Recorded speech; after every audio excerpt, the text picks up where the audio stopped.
So, welcome to Chapter 4, Hackers. Um, Hope you've been enjoying the course so far. Today we're going to go through the slide set for the hackers, which is in your book. And we're going to talk a little bit about the history, talk about what hackers are, where they came from, just some general information about hackers. And then we're going to talk about, what types of hackers there are out in the world. So we've got a few things to do. So with no further ado, let's get going. All right, so today we're going to learn the difference between computer crime, computer or criminal hacking, and non-criminal hacking. Why hackers think the term hacker doesn't refer to them as criminals. We're going to identify hype and exaggeration, recognize the role of media hype. Good Lord, the media hypes it way more than it is. And then classify hackers into broad categories, black hat, gray hat, white hat, etc. Then we're going to talk about how technology, as we have in all the other blocks, talk about how technology drives this thing and provides a subculture, a platform. And then we're going to explain how the subculture status depends on the understanding of technology achieved by the hacker, predict hacker actions based on their type, and then understand how the perceptions of hacking have changed based on the shifts in hacker activity over time. So we're going to cover those things during this block or through these slides. And first of all, there is no introduction, or excuse me, there is an introduction, but there is no real term for hacker. Hacker really meant something good. It was a way that somebody solved a problem back in the day. If you were a good hacker, that was a good thing. That meant that you could figure complex problems out for your employer. So hacker at the time was seen as a good thing. And as we'll see later on, it was actually the media that labeled hacker, and then that media tag, like many times, stuck, and the hacker was formed, so to speak, the criminal hacker or the nefarious hacker. So that the word was kind of stolen from the words. A hacker population, you really can't say it's just kids, it's just young adults. Hackers go across the board. I've got some really good friends that are consider themselves hackers, and they're in their late 60s. I know some kids that are hackers, and they're in their 9, 10, 11 years old. So the range of hacking really, you can't really say, well, this group of people based on their age or this economic group is a hacker, because there really isn't what defines a hacker. Hackers are people, true hackers, the ones that, as we were talking about the criminal nature, the one that the media has popularized. The criminal hacker is someone that's challenged by the challenge itself. Kind of the person that the mountain's there, so I'm going to climb it kind of person. So if you have a secret password on a file, or if you have something that you don't want anybody to get into, then a hacker is going to try and get into that system. The hacker loves the military. They love breaking into government things, authorization keys. There's this whole mindset of challenge that comes from things. Not so much monetary, as monetary is not that important to the hackers. Those were the criminal folks. But for hackers, it's the challenge, the education, the realization of beating something that no one else can do. That's what people really like. And then inside the hackers, you also have groups that have formed to fight certain operating systems. There are many hackers that were very upset with Microsoft's decision very early on to change from a shareware environment, which everybody was on, to go to licensed software, which just absolutely irritated everybody and made everybody mad. So, money is not the driving force. The challenge is the driving force, and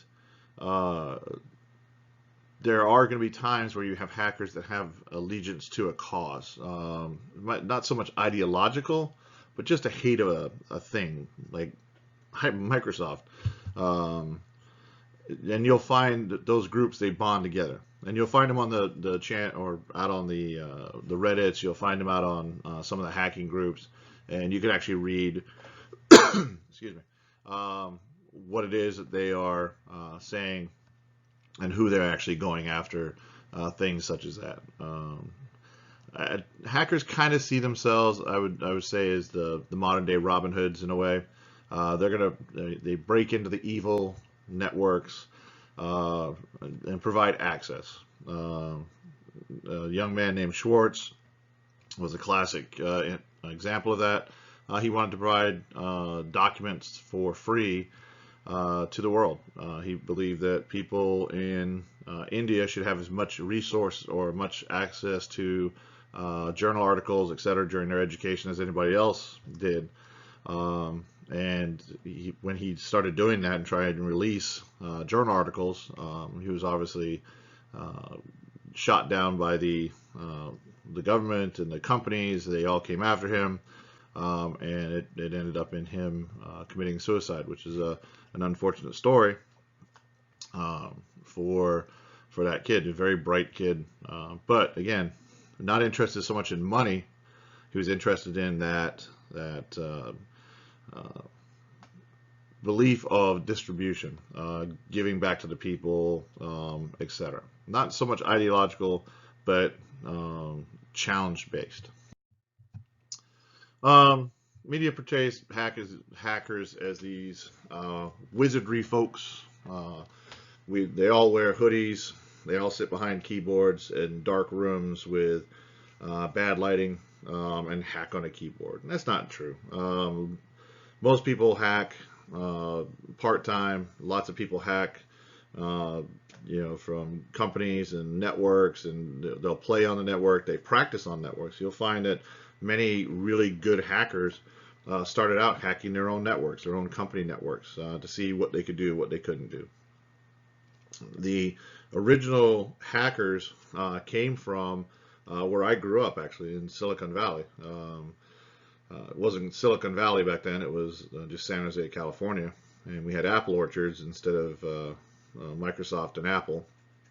But I grew up at the same time as Jobs and Wozniak and all those folks, and they were running around the same schools. In fact, my brother went to school with Steve Jobs, and I remember I went to school, and I was sent to a school in Watsonville, California. Me and my girlfriend had to call long distance, and we couldn't afford it.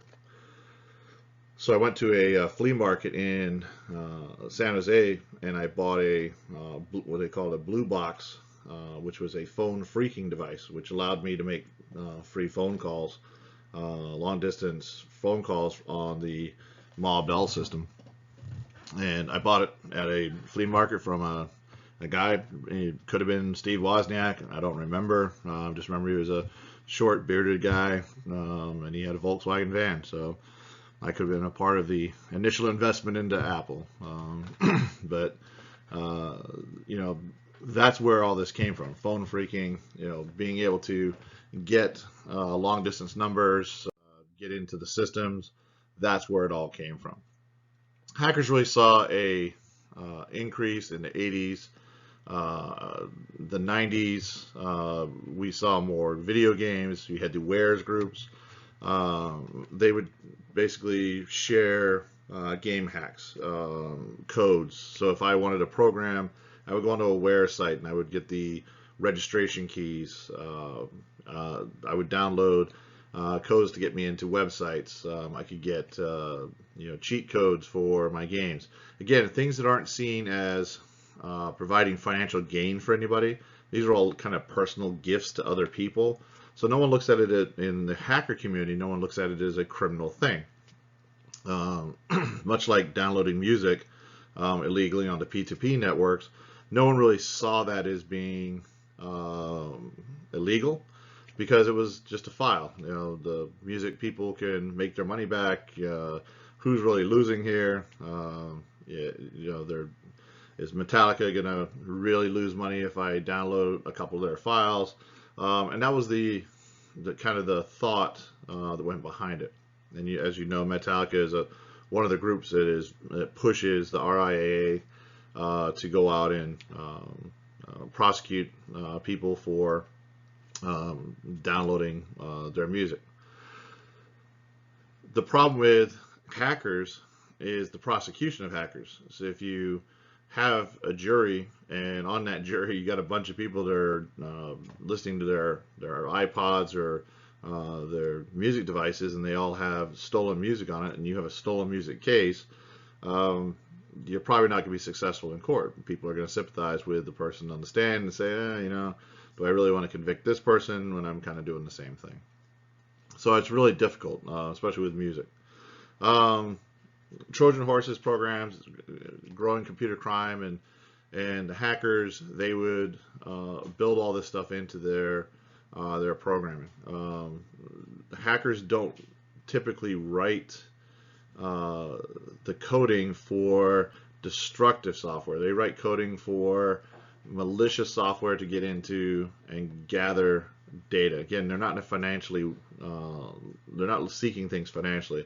Sometimes malware software is written by mistake and released. And there are several very high-profile viruses that were released, and they basically were a mistake. They were only supposed to do X because a 0 was put in the wrong place. They end up infecting millions and millions. So hackers kind of get a bad rap sometimes. They absolutely do criminal things, but I don't think they do it intentionally to be criminals.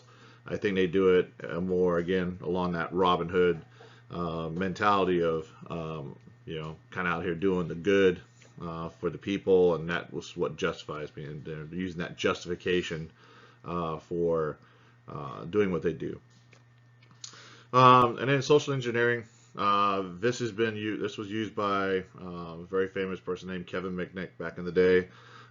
He would talk to people, gather enough information to be able to break into a network, and he would then publish hacks on how to break into the networks. And he ended up going to jail for a period of time for his criminal activity in hacking into the telephone network. All right, so the media's point of view. So the media publishes several worst case scenarios. The Arnold Schwarzenegger's Terminator is coming across the rise. We're all going to die.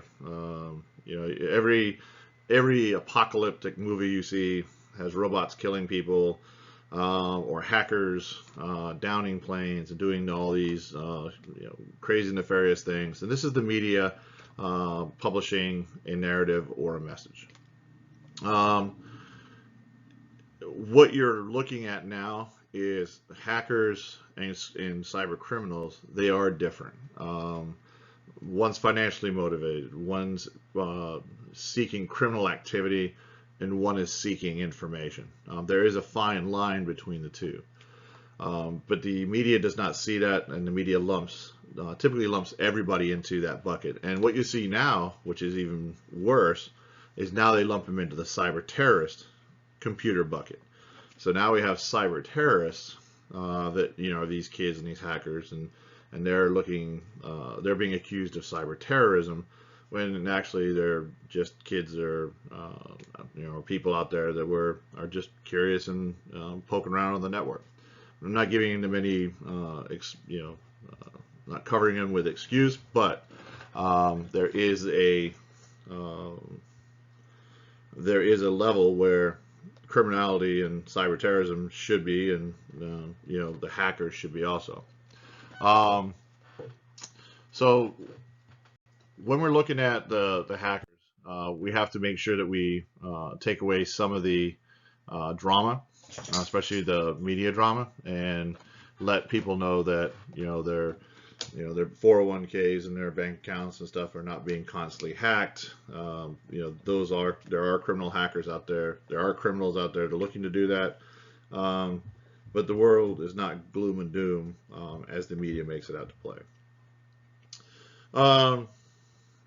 Basically, what the law enforcement looks at for the illegal action is when a hacker doesn't have permission to use a computer or network, the action is called system intrusion. The funny thing is, we have laws in place that are too expansive. And what I mean by that is there's a rule or an enforcement rule that kind of falls into the Computer Crimes Act that says that it's illegal to post false information about yourself in violation of a copyright of a social media site, for example. What that means is if you change your name, age,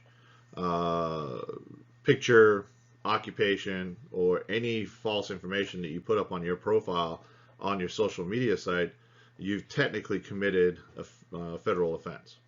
And this action, and down here at the bottom, the action is called system intrusion. And you've now gone onto a network that you did have permission to go onto, but now you've done nefarious acts on that network. So technically, you've withdrawn your permission by your nefarious act.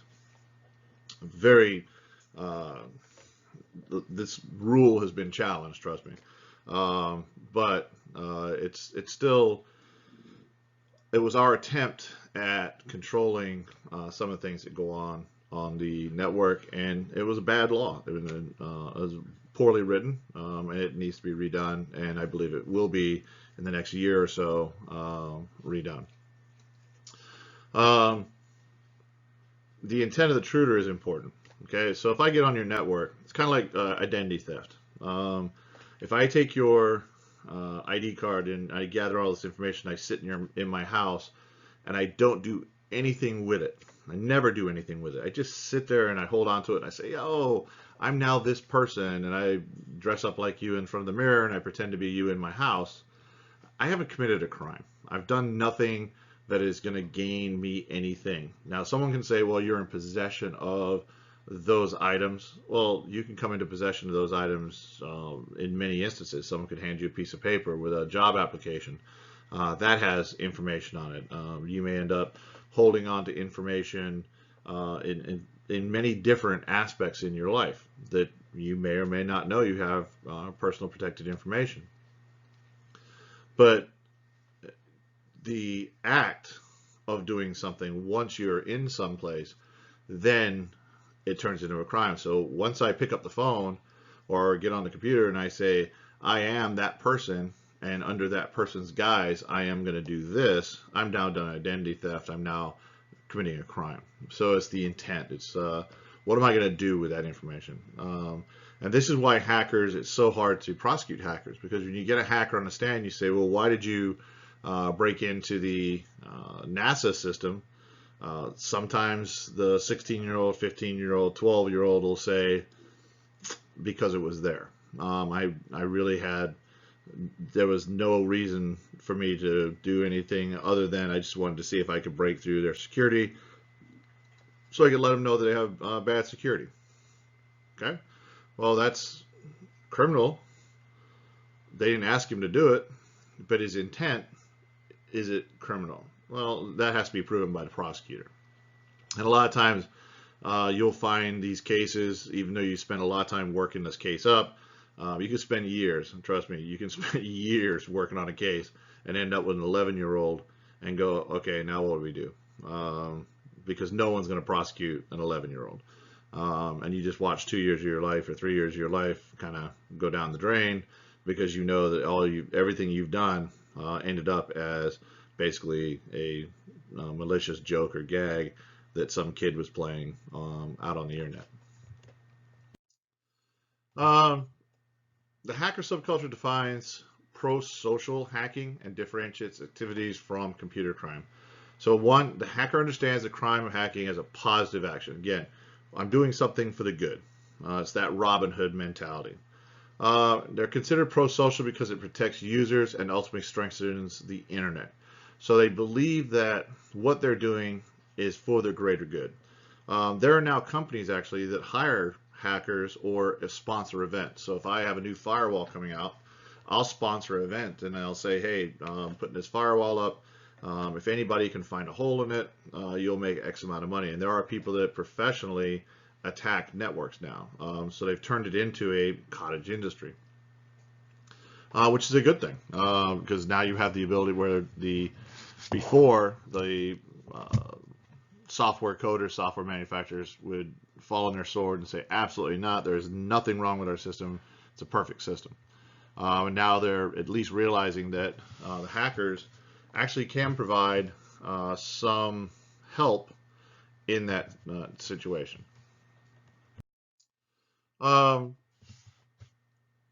Sometimes it is very difficult to distinguish between a hacker and a computer criminal. A lot of the hacker stuff online, most of the time, is totally legal. They're in forums talking. They're doing gags and goofs on each other, that kind of stuff. But there are some times when those things leave the boundary and they do end up committing a crime. So when prosecutors come after a hacking group or a hacker, you have to look at the motivation of that hacker. Now, there are some hacking groups that formed that back in which today would be called cyber terrorists. Cult of the Dead Cow would be one. Loft would be another one. There's several different hacking groups that in the past were just considered almost criminal organizations, but now they would be called cyber terrorists because they really were anti-government, anti-police. They very much did what they wanted to or could to the networks to hamper investigations and things like that. They commonly went off the rails into the criminal activity side. You have hacking groups in Russia and China. Russians are very open with theirs, with the Internet Research Agency. They have paid for hackers. The Polish, before Poland became a part of the EU and came out from under the Soviet Union, Poland had a hacker factory. And they, I think it was 375 scientists that worked at that factory designing viruses. They were considered to be hackers because they weren't releasing them. They were just building these little time bombs that would be put into other codes, so they were considered hackers. The worker had no intent, the organization had intent. So now we have organizational intent instead of worker intent, and if you were in Poland at that time and you were told to do something, you probably did it.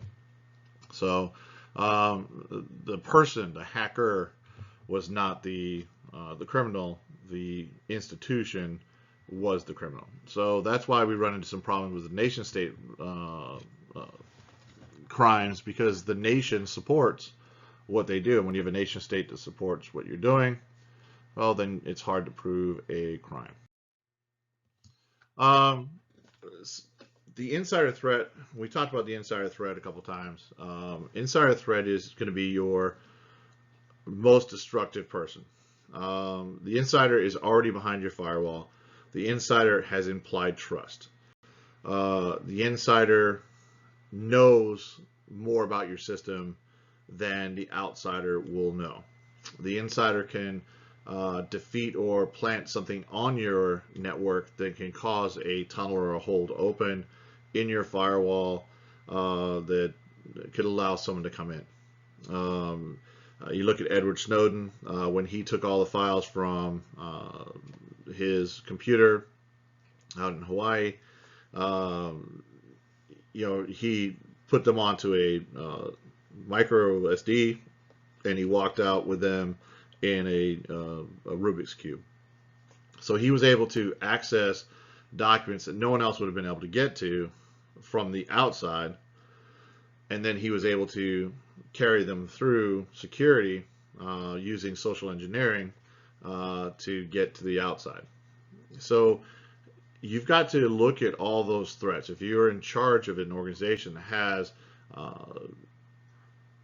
sensitive information, you've got to be that person that really is looking at all the different ways that someone could extract information. Don't just look at the network. And the worst thing you can do is don't look at the network on the outside.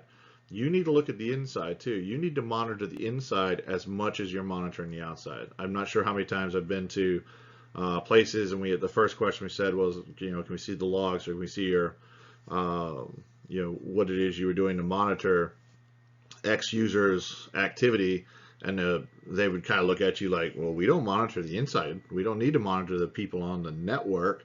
We defend people on the outside. Okay, so your insiders have free reign, and the outsider works with the insider, and now they have free reign. So that's one of the things we learned very early on is system administrators very often spend all their time, building the walls of the fort, and they never look on the inside to see what's been carried in by all the other people, and worry about the destructiveness of the inside threat, the Trojan, that is brought in through the walls. Insider attack methods, social engineering. People that go from department to department, they go to places they're not authorized to be in, gather bits of information, hang out in breaker rooms or areas where they're not really assigned to gather information. Jumping around on the network, looking for different folders, different servers, trying to access different servers. Purposely bypassing security and control processes. Asking people to extend their passwords. Come on, I can't remember my password. Just give me a couple more months on this. Don't put me on that stupid every 3-month change my password thing, because I can never remember stuff. Buddy, help me out. That's an insider that's social engineering you. Compromised accounts. Compromised accounts are ones that have been elevated in permissions purposely, so that when I leave, I can then access the system from the outside. And then kind of the most common threat from the insider is, they want your intellectual property. They want the things that are on your network. They want server information. They want database information. They want your corporate's real jewels, which are the bits of information and data that's stored in those databases you have on the network. A cracker. The cracker is considered to be a malicious hacker. Again, this is when this is kind of the start of the silliness terms, where when people didn't have just one word, they want to have a whole bunch of different words. So a cracker is a malicious hacker.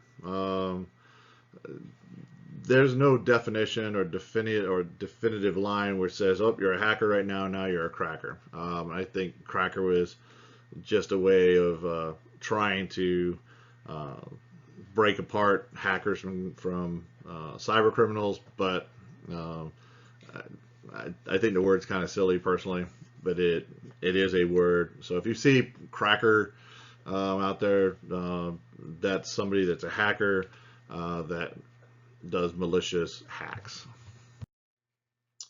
Now, script kiddies, my favorite people in the world. Script kiddies, these people are the people that have no idea what they're doing. They get mildly interested in something for a second.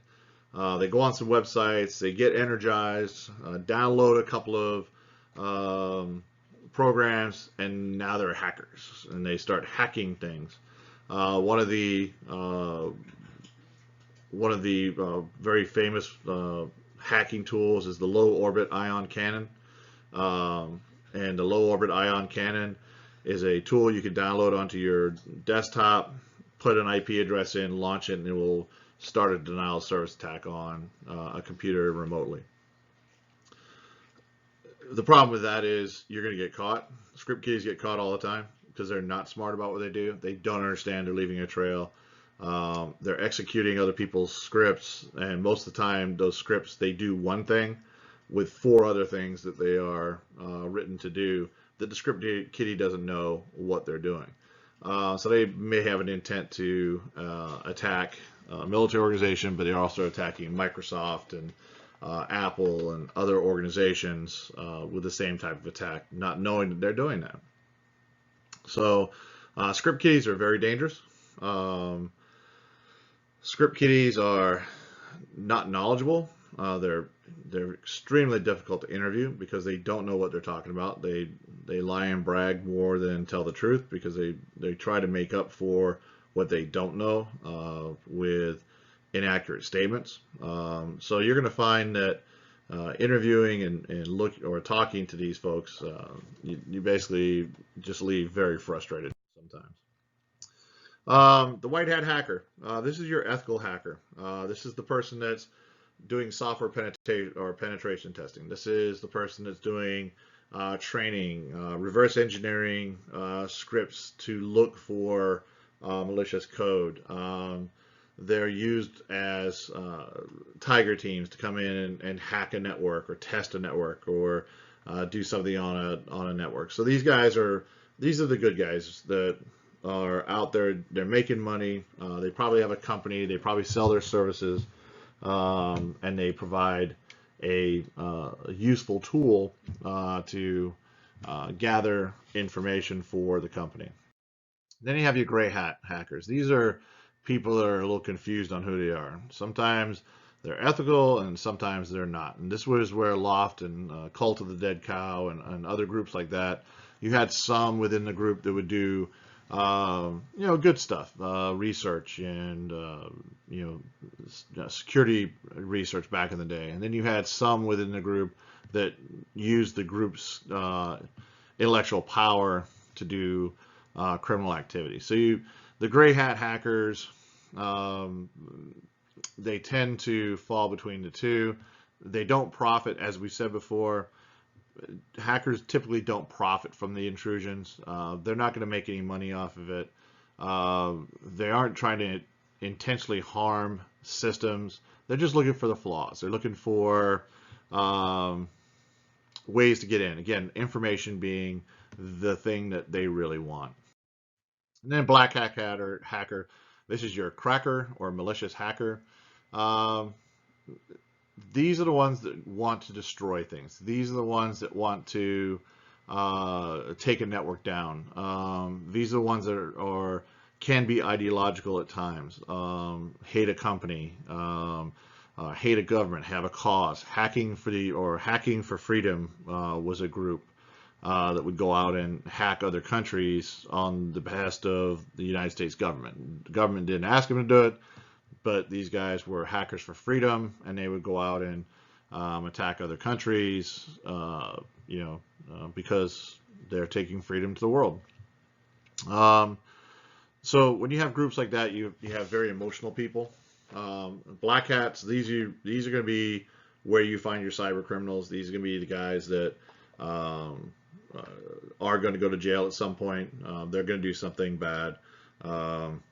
And they have their annual conference. You can go down to DEF CON, you go to Black Hat, and you very quickly understand why they do what they do.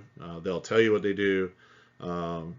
If you go there, you'll see everybody trying to hack into ATMs, and Las Vegas very much has a hate-love relationship with those conferences.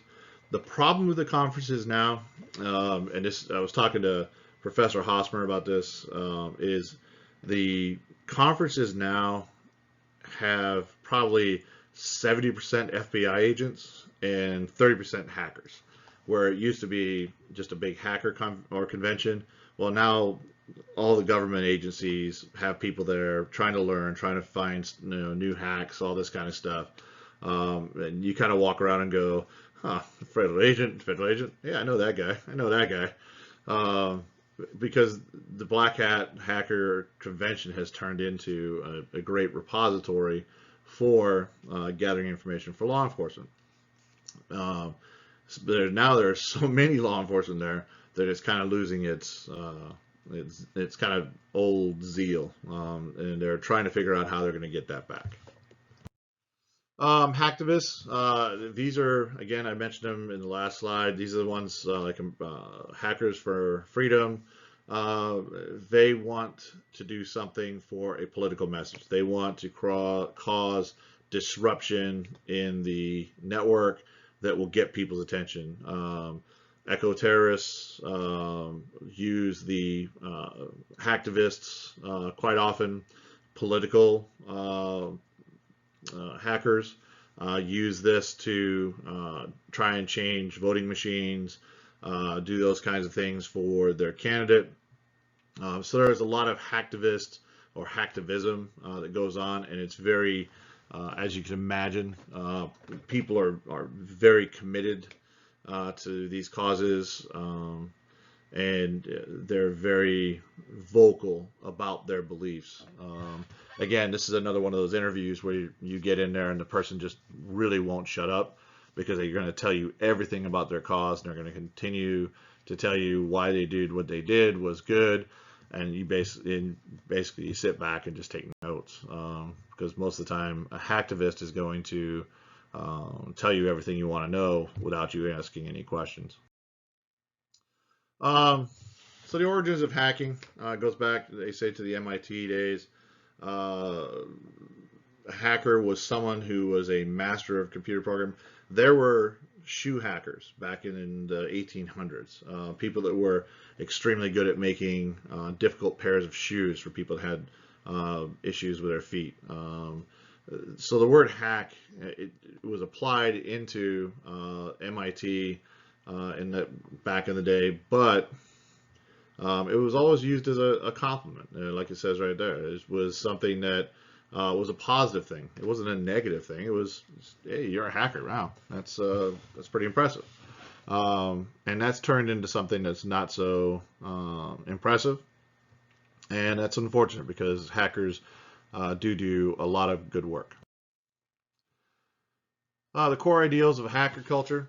In the 60s, so when the computers first came out, and we're talking about computer hacking, during the 60s, when the computers first came out, everything was free. Information was free, resources were free. You didn't have to have an account at a library online to get something. And I'm talking about the 60s. So we had ARPANET, and you had Gophers, and you would gopher for a document, and it was all DOS based, and you would type in this long string. It would include the university, the book, ISDN or ISBN you wanted. It would have all this information on it, and you would send it. It would go get a document. You had these huge paper directories. You'd flip through. You'd find a document that you really wanted. It would tell you all this information. You type it in, and you would go for your document. It would take forever to download, but eventually you would have a document or a book that would appear on your computer. Then all of a sudden people started saying, well, you know, information is really not free, because we came to the information society. We went from the agrarian, then we went to industrial, and then we went to information. And information now became something that had value. Well, when that happened, the hacker said, well, wait a minute, what about the people and the right to have information? Everybody should have this free information. Libraries should be free. We pay for them. You know, there should be no restriction. I should be able to go to any library and get it. So you have companies that came out that managed all these documents, the journals and all this other stuff, and they charge a premium fee for people to get it. This is where Schwartz got into trouble, because he believed that all the information should be free. So the hacker culture grew from that. And they came out with a hacker manifesto, which basically says everything should be free. So when you have people like Microsoft and Apple and Elsevier and other large organizations that come in and they start charging for information, so you now have to pay for something that was believed to be free, you're going to have people that are upset, and people started rebelling, and that's where the hackers really started coming from. It started at a low level. You had these freakers. One of the more famous ones was Kevin Mitnick, and you had Captain Crunch.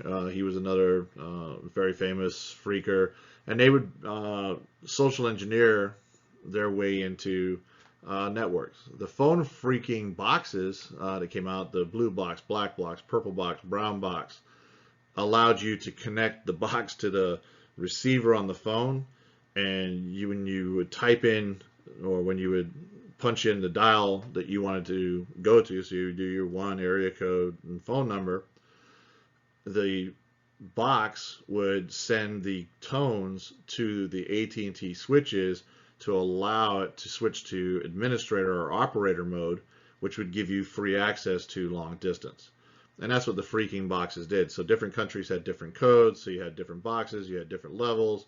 So people were selling these boxes, but they were selling them at drive-in theaters. I remember buying, like I said, I remember buying one.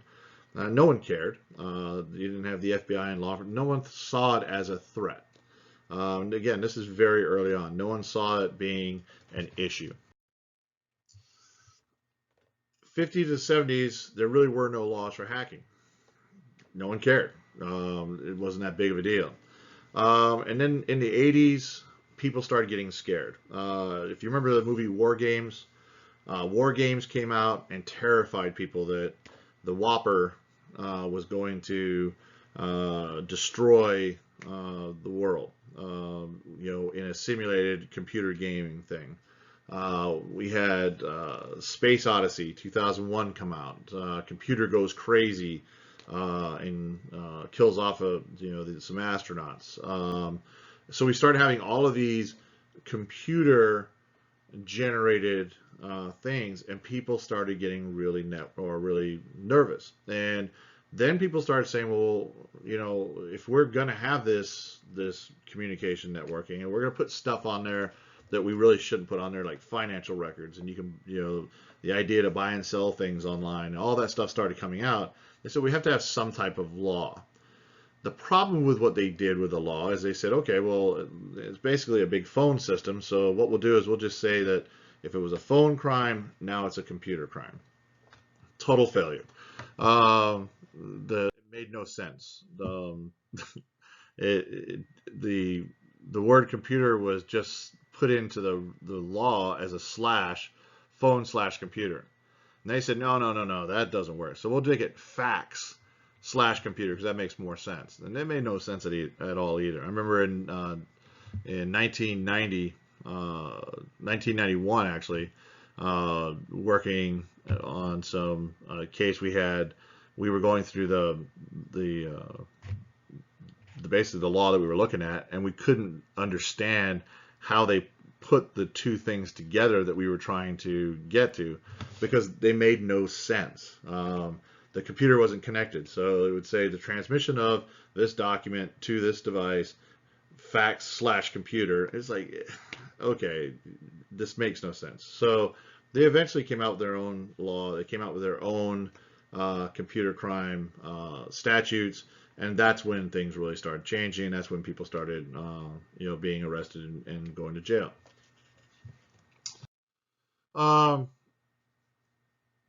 So today, the world has dramatically changed. Hackers have been consumed into all these other things we've been talking about: cyber terrorism, cyber criminals, cyber hacking, social media trolls, all of the other things that are now coming out. Hackers have kind of fallen off in importance because they're being consumed into these other containers. A true hacker today raises little, no one really cares. If you want to try and break into a system, try and break into a system. There's a million other people trying to do the same thing. No one's going to come after you for that. If you break into the system and you report it, then great. That's doing a service. But if you don't and you publish it, well, then you may have some civil litigation coming at you. If you're a cyber criminal, though, if you're doing it for financial reward, if you're doing it for financial gain, ideology, or any of those other things, then you fall into those other containers. So again, hacking, it started this whole thing. Hacking was where it came from. The ability to get in and look at these networks, and from these older groups spawned all these kind of thoughts and ways of being able to do criminal collection. But realistically, hackers are kind of just blending into all these other subcontainers. And we're going to talk probably more about these other subcontainers as we go through this than we are going to talk about, hackers as a specific group. In fact, I haven't really heard anybody in the criminal side talk about hackers. You might generalize it sometimes, but now everything is cyber terrorism, cyber criminals. You got the jihadist that's doing this or doing that. You don't really hear the word hacker as much as it used to. All right, so in the hacker subculture, you've got basically 5 social norms that regulate them: technology, knowledge, commitment, categorization, and law. And there's really no simple way to put them in there. They have to have technology. They have to know how to use the technology. They've got to be committed to a cause or something. They have to have some grouping that they belong to, and they have to basically be in violation of some law for them to be considered hackers. All right, so technology. Hackers possess the deep connection to computers. The more time hackers spend familiarizing themselves, the better they are. And this just comes from anybody that's getting into it. I'm sure some of you in this class are extremely good on computers and would be considered a hacker by some. So it's just a matter of using a device. Anybody that uses devices gets better at using devices. And that's what your hacker has done. The hacker has learned languages. The hacker has learned how to use the technology for their benefit. The hacker identity, it's built on that devotion. Most hackers are YouTube crazy.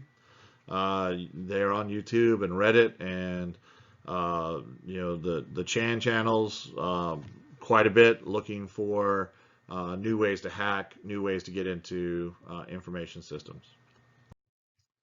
They're committed. As we talked about in many slides ago, they're committed to their cause. They're committed to learning.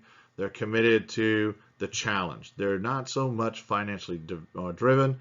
They are challenge driven, and that's really the biggest thing here is to understand is they're not going to be driven by that dollar.